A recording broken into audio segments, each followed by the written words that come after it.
also had a nose tube. That's a different story too. So they brought my heart rate down, and I remember this because one of my pastors was there to pray over me, and he had to leave because he was waiting forever so people can see me because my heart rate was so up. Once they told him my heart rate was down, they're going to transfer me, he started running. And mind you, this pastor is not the smallest person. This pastor is big. So I just heard him next to me, and I remember hearing him breathe like, and I was like, "Are you okay?" He was like, "I was just ran. I'm sorry. Hold on." And he prayed for me, and I thought that was the coolest thing ever. It was the best memory I've had of him. But they moved me to ICU because I was still sick, and I was still my blood count was really low, and I just came back from major surgery and had ileostomy and everything like that. So I was in ICU, and mind you, they put me on heavy sedatives. I was on 4 grams of Dilaudid, 4 milligrams of Dilaudid every 10 minutes. I was on muscle relaxers. I was on pain meds. I was on antibiotics. I was just racking them up. But I remember I was in the ICU, and I didn't like the way ICU was, because ICU was, it was weird because it was all glass. Like the windows you can see through, and I know I did not like that at all. But then the sedation kept on wearing off, and I was getting better. Not better, but better than I was before. And then I noticed, I was like, the heck? I had a nose tube. And the doctor told me not to touch it, and I was like, ugh. And the nose tube was to filter, basically to get all the sewage out of my body. And there was like a pump right there next to my bed, and I looked at it, and I was like, that's all from my body? He's like, yes, that's all from your body. It was like black. It was like tar black. And he told me I can't have anything until it's clear. And I remember one time I was in ICU, and then my little sister, I was like, I'm thirsty. She's like, what do you want? I'm like, I want a Sprite. So she went to get me a Sprite and brought it in my room, and I drank it. And the next day, my filter was all clear. Like, I'm like, it's done. I'm done. And the doctor's like, no, look at it. It was clear for like 15 minutes, and it started getting black. And I was like, oh, did you have soda? I was like, no. And so that's why with my sister. We started laughing. We still laugh until this day that she broke the rules from the doctor. Yeah. So I was in there. Mind you, no core strength whatsoever. And okay, we gotta take these staples out. I was like, what? You gotta what? Like, we gotta take these staples out. I was like, better knock me out, because it's not gonna happen. So something happened to where the staples weren't taking, and they were just harming my body more than anything else. So stapled there. So I remember saying, okay, just make sure you take your pain med. By this point, I had the little button every 10 minutes. I get 4 milligrams of Dilaudid. So I was like, okay, hold on. I was like, okay, I feel it, okay, go. And they put some numbing solution around my stomach too. And they cut one by one. It was the worst pain in my life. I remember crying. I couldn't yell because I didn't want to yell, but it hurt so bad to a point where my mom had to leave the hospital. Leave the room, because she couldn't see me. I was like, I didn't blame her, because if I was the same way, I would not stay in the room. Heck no. So okay, we gotta figure out something else. I was like, for what? Or what are we gonna do? Like, okay, let's just suture you up. I was like, sutures? Like, you're gonna sew me up? Like, yeah, we're gonna sew you up. I'm like, whatever, let's do it. So they start sewing me up. Again, it was most agonizing pain I had in my life. I felt the thread go in and out and in and out. It was just, I just couldn't do anything. I couldn't move. I couldn't do anything because I didn't want them to mess up, and I didn't want to get hurt. I didn't want to do anything. I was just trying to sit there, pray to God. I was like, Lord Jesus, please let me get this. Lord Jesus, please let me get this. Lord Jesus, please let me get this. Just every time, it was just the pain. The pain hurt so bad. And then before I knew it, it was over. I was like, thank God. Thank you, Jesus, it's over. And I pushed that little button again, got more pain meds, and try to move on from that point. And they were trying to get me to scoot back up, like to go on top of the bed, because I was scooching down because they had me to like a point so they could suture me. So what they had to do is, I've never seen the bed do this in my life. So the bed was like this, and I was like right here. But they wanted me to go up here. So what they did was, they kept on inclining to where it's like this. And then I went, whoop, and they stopped me, and then they put it back. It was the weirdest thing ever. It's because I couldn't get up. And then 2 days go by, mind you, this is like a week, like it's like 3 weeks in the ICU. So they got me, and they found out I was allergic to the sutures. And mind you, I never paid attention to my ileostomy bag. People were like, nurses were like, do you want me to change it? I was like, I don't care. I don't care what you do. I did not look at it. I didn't even not give it life. I didn't even want it to be recognized by me. I didn't want to look at it. Every time I was like this, every time they changed it, and they know I won't say anything when it's ready to change. So they had to come in there and make sure it was empty, clean it off. Ugh, it was bad. It was bad. But at this point, they're like, okay, you're allergic to sutures. I'm like, of course I am. Like, what's next? Okay, so they tried it again. Like maybe it was the wrong kind, and they did it again. And then I was infected again. It's to a point where like, okay, we're gonna do something else. Like, I'm like, what do you do? We're gonna leave it open. We're gonna leave it what? We're gonna leave it open. Put a wound vac in it. So basically, wound vac is like, it's like a black thing, like this, and it's like a charcoal pad, and it's a it's basically like a vacuum. So you put it on your stomach, the wound, and then you have to make sure it's airtight. So you get like sticky paper and put it on your stomach to where air won't go through it.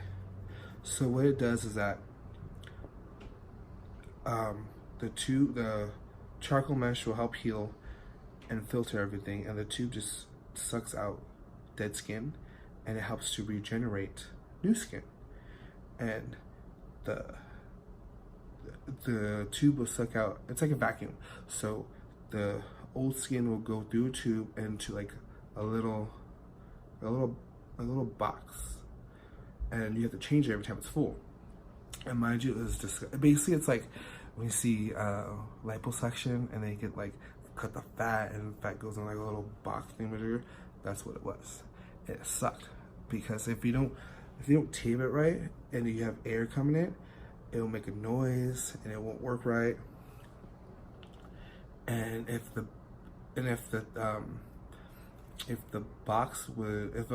vacuum is low, like low power, then it'll like beep like beep beep beep. It was annoying, and it has to be at that 24/7. 24/7 I'm stuck with it, and they kept they're like, oh, but here's a cool carrying case, so you make it look like a backpack. I'm like, so not only I have an ileostomy bag, I have a freaking tote bag that sucks out dead skin.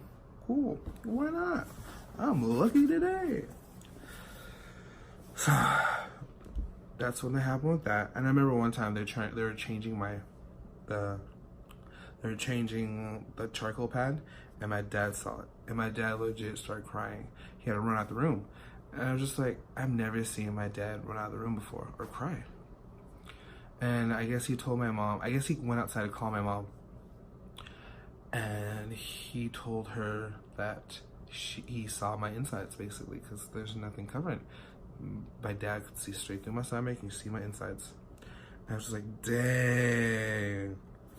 Seeing your son's insides, like, that's heartbreaking. Like, that's crazy. Like, you can't do anything to protect your son. Your son's has a big gash.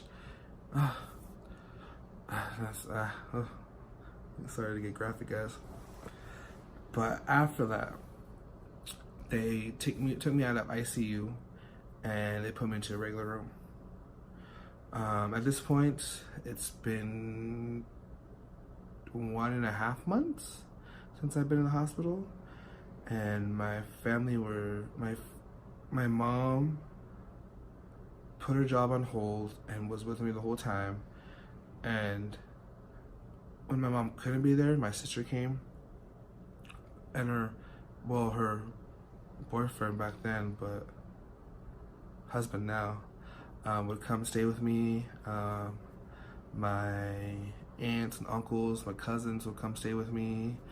I remember one time I told my cousin he's not allowed to stay with me anymore because he snores too much. And I remember one time I couldn't, since like when I was in the hospital, I couldn't eat at all.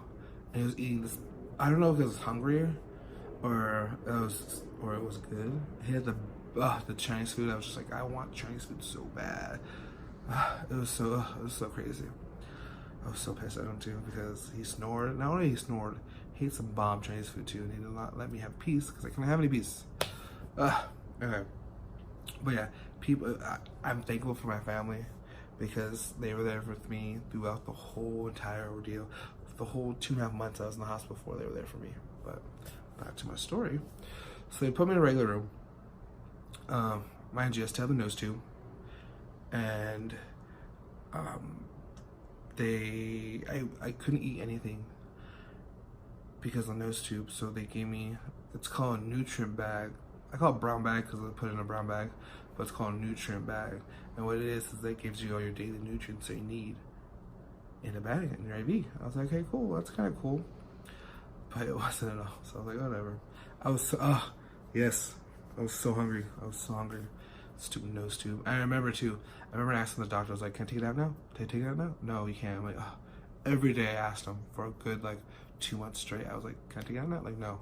Can I take it out now? No. I can tell he's pretty mad at me, but what can you do? I'm very persistent. So, at this point, I wasn't on that many pain meds. I was coherent a little bit. I was having, my muscles were basically lethargic for a month already, so they're regenerating again. I'll have spasms.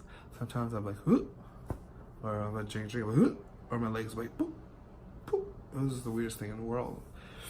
And again, I was on such heavy pain meds still that there's pictures of me of drinking water. I'm like, I only wake up because I pour water on myself on accident, or I'll be texting somebody and be like, and fall asleep. I was drugged up so much. I mean, I didn't feel any pain, so I was like, I can get used to this. Stay in the hospital, pain medication on the reg, but not eating, which is bad, but whatever. So the day came where they took the nose tube out. Let me tell you, that was the best day of my life. I thought I won the lottery. It was so cool. It was so amazing. Because I knew if I take this out, I gotta eat. I gotta drink, I gotta have coffee. I'm a free man, basically. So the doctor was like, yeah. I remember it too. Me and mom were in the hospital. I'm in the hospital. Me and mom in the room. And I asked the doctor, I was like, can I take the nose tube out now?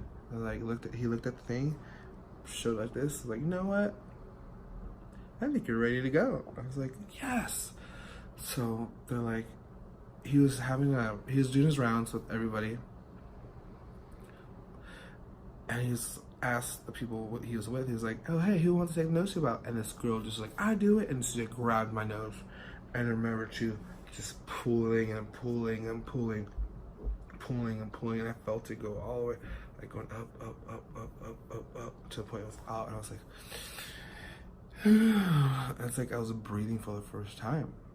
It was crazy at first, and I felt weird. I didn't gag, but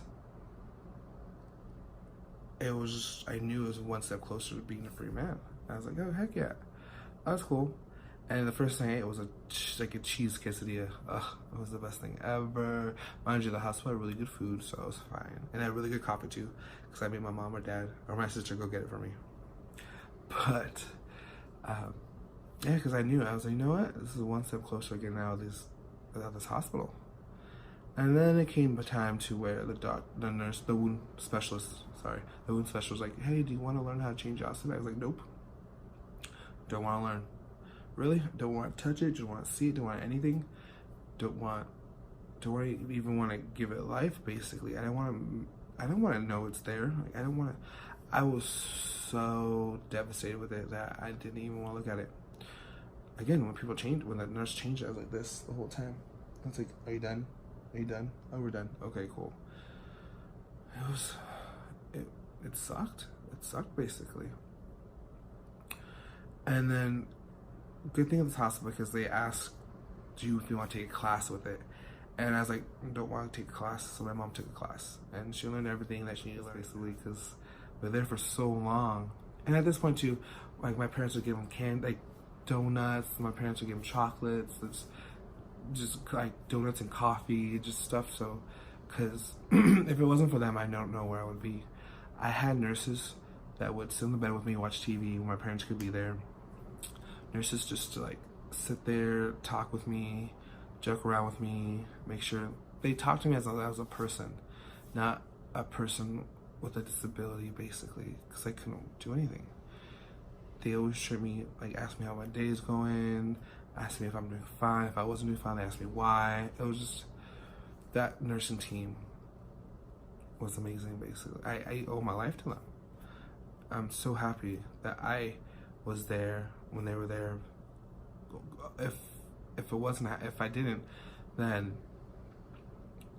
I don't know how I would have taken the news that I had ileostomy bag for as long as I did. Whew, thank you, nurses. You're the best. So they said the next part of trying to get released is learning to walk. And I was like, oh, that'll be easy. Oh, was I wrong? Not only, I had so much surgery on my stomach that I had to learn how to walk again. I had to learn how to brush my teeth. I had to learn how to put my chonies on. I got to learn how to get dressed. It was like I was a kid again. I had, at this point, my tree, which was like the bags, the metal things that your IV bags go on. At this point, I had like 12 or 13 bags on my tree, and I had a picture of it. I'll post it. But yeah, I had to put all those bags on my old man scooter because I had to walk with a walker. Put it all in there, make sure everything was situated so I won't pull anything. Learning to walk was probably the most frustrating thing I've ever had to do again. It's only because I knew I could walk before, and not having the strength to do it again, or being so winded doing it, it's just frustrating because I was like, I've been walking since I was, by this point I was like 26. I've been walking since I was 26. Like, come on now. I don't take it for granted, but I did take it for granted because learning to walk in was not the business, because so much effort, so much core strength, so much even to sit down in a chair. It took me forever to learn how to sit in a chair. I just couldn't fathom not being able to sit in a chair, and relearning how to brush your teeth. Because when you brush your teeth like this, you use your core muscles still. When you're trying to even get out of, I had to learn how to get out of bed. I had to learn how to get out of bed. That whole ordeal, relearning things I've known how to do for years, it was crazy to me. Like, why do I need to learn how to do them again? And when I tried, I failed so many times. I wanted to quit, but I was like, no, I can't. I gotta push on. And I was like, every time I'm like, Lord Jesus, please help me. Lord, please help me. Please just heal my body, heal my feet, just make me go farther than I did the day before. And then before you know it, with all the prayers from my family, my mom, my parents, my family's churches, just people in general, I was walking and basically laughing. Not back to my old self, but damn near close. A few weeks go by, I can have visitors. And so my last few days when I was in the hospital, this is 2.5 months. Like a couple of days before I was released, I thought to myself, you know what, Art? This is the time we need to change your life for the better. Be a better person. You gotta live life to the fullest, travel. I told myself, I just want to travel the world, have fun. I don't want to be trapped anymore. Because basically that's how I was trapped. I was trapped for 2.5 months. Longer. Because I didn't know the recovery process was so long. But I just made a promise to myself, like, Art, once you get better, once you get well enough, just travel the world, have fun. Just enjoy life. And that's the promise I told myself when I was in hospital. Like, I'm gonna enjoy life for sure. But then, 3 days later, I was released. Thank the Lord. But then, here comes reality, because I have no nurses with me. I had no doctors around me in case something happens or questions that we have. We're on our own. Mind you, we did have a wound care specialist that came to my house, and then we had a home nurse. If I only knew coming home would be the hardest part in this whole journey. The first day I left, the first day when I got home, everyone looked at me weird because I was skin and bones. I was like 200 pounds. And if you know me, 200 pounds, skin and bones. Everyone kept on looking at me weird. You can see my bones. You can all you saw was shoulders. My face was like, it was crazy. And not only I had an ileostomy bag, but I had a stupid wound vac. A wound vac was with me forever. Not ever, but it has to stay with me the whole time. I was sick until my thing got better. So the first night was okay because I was still highly medicated and I would sleep all the time. And then a couple days go by, and I remember this one point, I'm done, I'm gonna throw in the towel. I don't know how it's gonna happen. One time is when I was, actually it was 3 times where I just almost wanted to throw in the towel. One time I remember sleeping and my back popped off in the middle of the night. And the reason why I woke up was because I felt something wet, just like seeping down. It was just the contents of my ostomy bag just everywhere. It legit popped off. And I was like, oh my God, oh my God, oh my God. I had an anxiety attack because the wafer and everything popped off. And I was just like, Mom, I couldn't stand up. I was paralyzed in shock because I didn't know I can do that. Just feel that warmth and like the warm feeling of all the liquid coming out. I felt humiliated. Like I wanted to curl up and just not do anything. It was bad. It was probably like my first weekend, and it was just like the anxiety, just feeling it back again with the whole situation. It was a lot. Not knowing how to stop it, not being able to I don't even know. I remember I was watching a TV show, and it's just like I had to stay up because I was afraid that it might happen again. Like I didn't want to sleep. I want to catch it before anything else happens.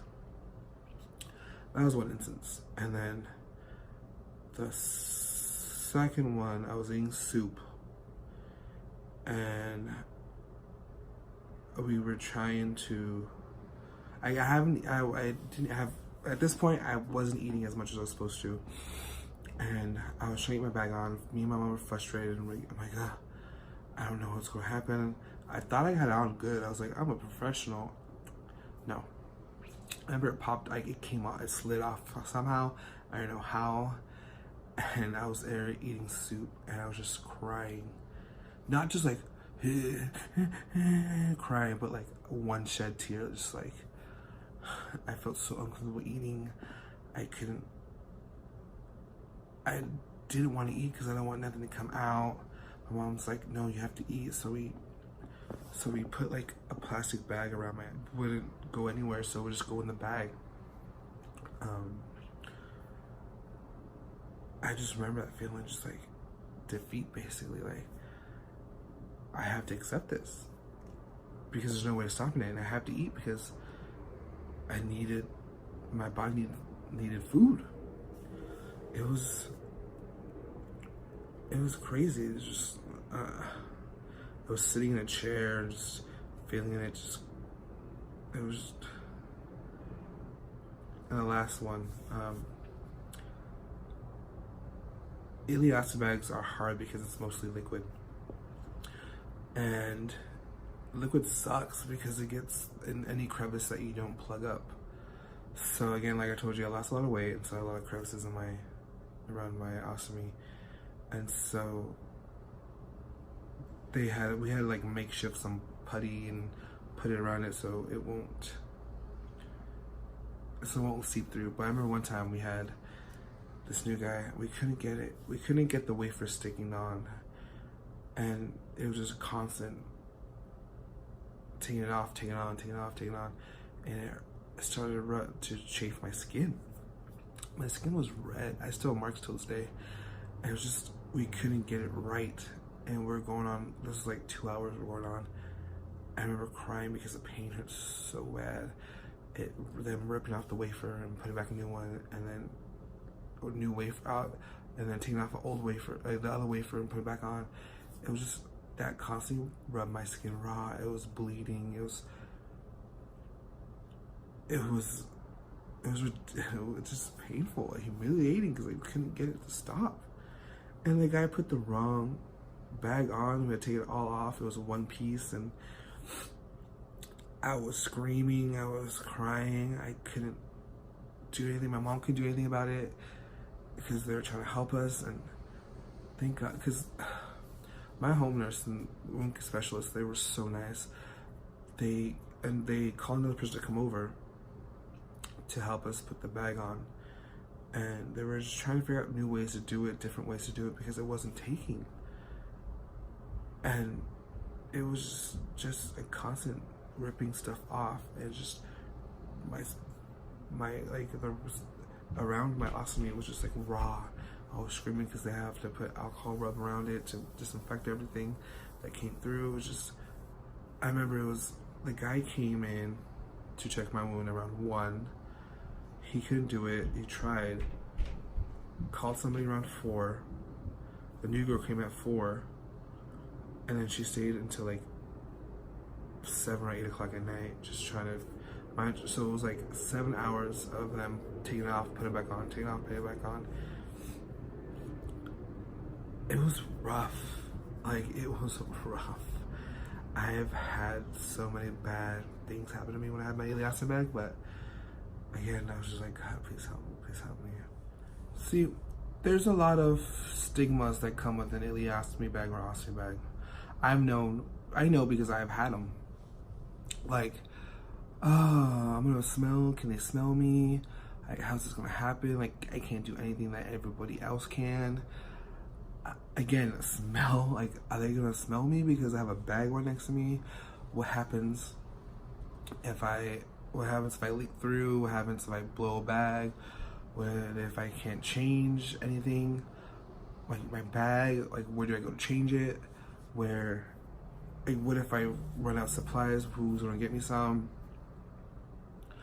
That was the hardest thing in the world, because I thought I smelled all the time. And my mom told me, no, you don't smell, you don't smell. and she got mad at me because I was asked it. I didn't want to go out because I don't want that to happen to me. I was confined to the house because what if something happens and I don't want to be embarrassed. Basically, I didn't want to go out there in the world and something happens and I'm just like, I shouldn't have went out. I should have stayed home. But I realized that I can do anything I want. Sadly, at the end of having my ileostomy bag, if I would have had the same confidence I had at the end, at the beginning, it would be easy. But it just sucks because you feel alone. When I had my ileostomy bag, I felt like I was alone. Felt like I couldn't do anything myself. Like, I always have to have help by somebody. Like, no independence, because I'll be afraid to be alone. That I would have this forever.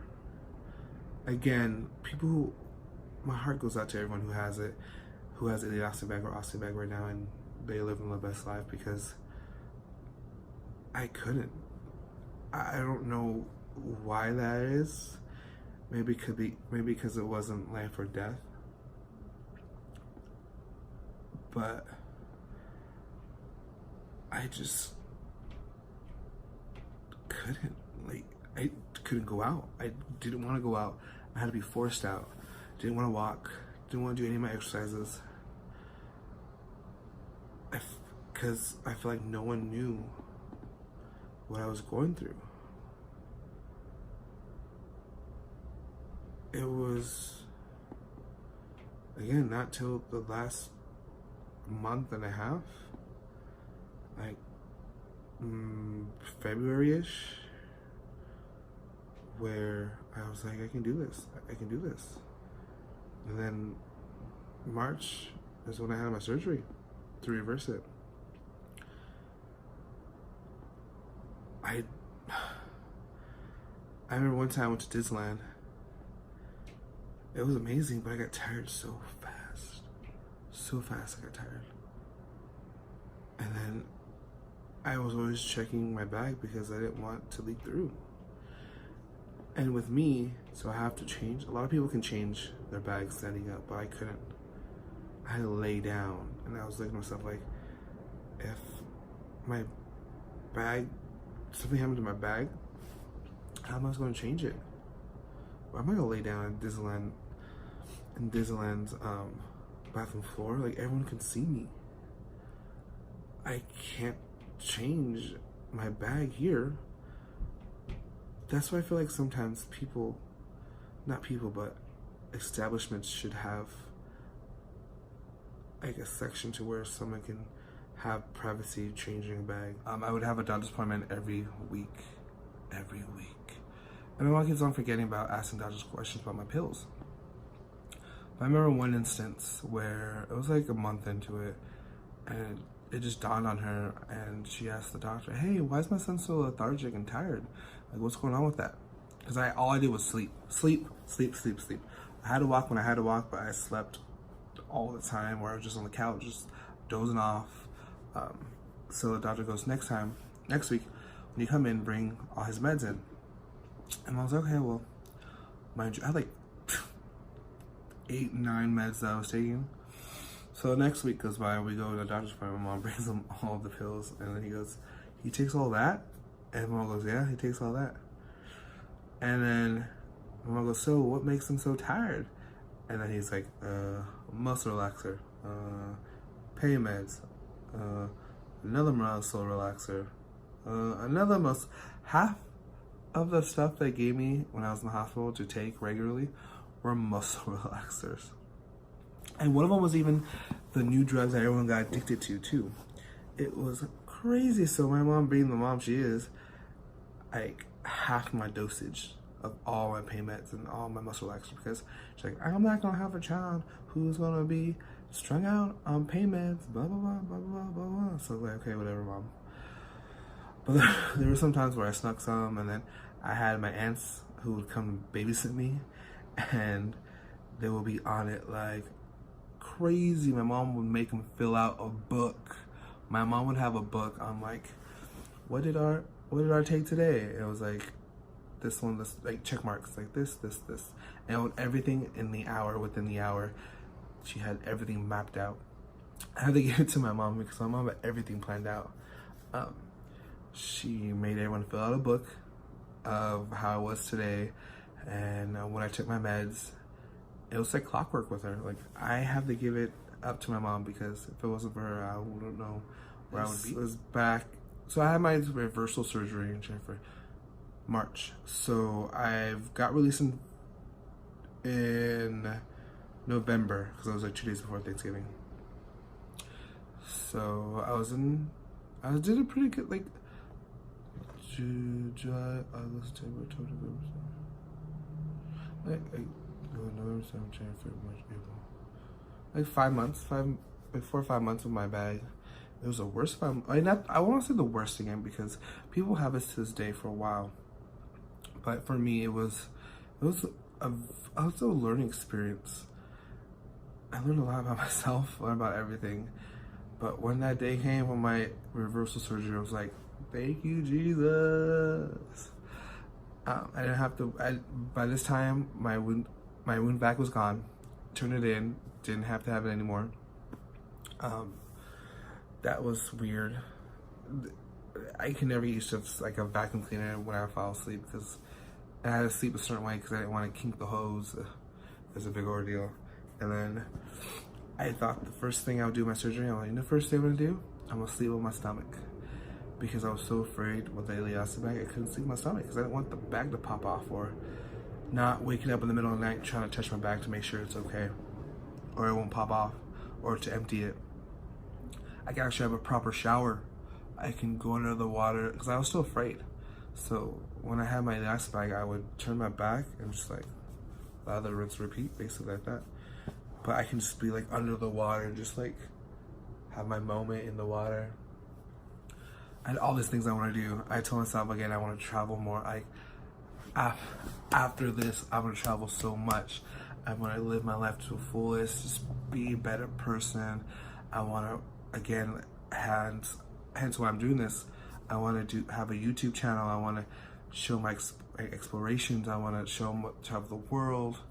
So I had all this. I was going hot. I was like, yes, let's get this done. Let's get this done. So a week prior to my surgery, I have to get blood thinner shots. Ugh, they bruised me up so bad. And I had to be on the highest dosage too because I was prone to it. I didn't want to get blood clots again because forget that. So it was to a point where I thought me bruising so much because of the blood clot shots that I wasn't gonna get my surgery anymore. But then the nurse told me, no, it's okay, you still have my surgery. I was like, okay, cool. So the day comes for my surgery. I was excited. I'm like, I don't need these bags anymore. Bye-bye, I'll miss you, psych. So we go to the hospital. Turned out there was like a stabbing. I was like, there would be a postpone on my surgery. And they postponed it for like three hours basically. And I was like, God, you're a funny man because why? And he wanted me to be like, all right, remember this moment, remember this exact moment in time. What's happened. You don't want to go back to it. You gotta make sure you're doing good. So I was like, okay, God, I hear you. I hear you, Jesus. I got you. So that happened. Going to surgery, coming out. I was just in pain again. I was like this again? I was in so much pain. But then I was happy because I realized, like, yes, no more ileostomy bag. And so when I woke up my surgery, my doctor was amazing. He carved off my scar, and it just looks like a regular zipper scar. I have a little bullet hole, which is my ileostomy bag, and that's closed up. I just don't like the way my body looks now. with all the scars and everything, so I want to do work on my body. But other than that, he did a wonderful job, like top notch, amazing job. But I had to be in the hospital again for 3 more days, because they put staples in my stomach and they just want to make sure it was okay. Because again, with all my history, they wanted to give extra care to me, make sure I'm okay. So I was in. Everyone's like, "You're gonna be good. Like, it's gonna be in and out procedure. Maybe one day the most." No, I was there for 3 days, 3 extra days. So that happened, and then a couple months goes by, and I was like feeling myself. I'm like, why is this big old ball in my stomach? Turns out, I got a hernia. Yes, you heard it right, guys. An umbilical hernia from all the surgeries on my stomach. So I had to get that removed or pushed back in, however you say it, after, I want to say, a couple more months after my last surgery. But with all said and done, I'm glad I got everything situated, because everything happens for a reason. We might not know it then, we might not know it now, but in the future, we will know why. I am thankful for this journey that I had, because it taught me so much about myself. And with doing this video, I hope it helps people out there saying, you're not alone. You are not alone. There's a huge community of us out there. You just gotta go look and see. You can do anything you want to, basically. There's no limitations on us. With ileostomy bags, without ileostomy bags, ostomy bags, without ostomy bags. There's so many of us out there. It's like a little club, basically, because no one would know the stuff we had to deal with or still have to deal with unless you've had a bag, basically. No one knows what we go through or things we have to do differently, the scars that we have, because most of us have the same scars. We were part of a small group, but we're part of a small group, but you know what? I wouldn't have it any other way. I'm happy now. I moved to a different state now that I'm A-okay. I've been traveling a lot. I'm just being me and living my best life, basically. But again, just you guys out there, you are not alone. You are not alone. If you have any questions, you can ask me. Comment me. Go on my Instagram page. Slip in my DMs. I'm gladly to answer any questions that anyone has, or to be there, or just hear you to vent. I don't take it from my story. My story is the worst case scenario. And again, I almost died with all my surgeries. Legit, 1 foot in the grave, other foot in the hospital. Worst case scenario, right here. Don't base it on my story, but just learn from what I did. Learn from what I'm at, what I told you today. Just be yourself, have fun. Yeah, you might have ileostomy bag or ostomy bag, but that does not define you. That is not who you are. It's just what you have. But I hope you guys enjoy this video. Again, if you have any questions, guys, ileostomy bag, going through the surgery, anything else, just let me know. I am down to answer questions, guys. I'm always here for you guys. I just said guys a lot. But you know what I'm saying. But again, you're not alone. That's the one thing I wanna reiterate again. You're not alone. I just want to thank my parents, again, my family, my brother, my sister, my little cousins, Angel. She's always there with me. It's just, I'm thankful for the people I have in my life, because they helped me so much and they did things for me that I never thought they would do. I am thankful for the people who have been there with me when I went through this, and people who didn't go, people who weren't there for me, because now I know. Now I know. And I can live my best life. Trusting people who I know I can trust. be there for people who've been there for me. But I just wanted to say thank you guys. And look it, I'm alive, I'm well, I'm thriving. And I want to say thank you, Jesus, because if it wasn't for him again, I'll probably be dead somewhere or hooked on drugs or God knows where else. But till next time, guys, remember, like and subscribe and comment on what you guys want me to talk about next. Remember, follow me on Instagram, Facebook, all that good stuff. So you guys, sign off. Have a good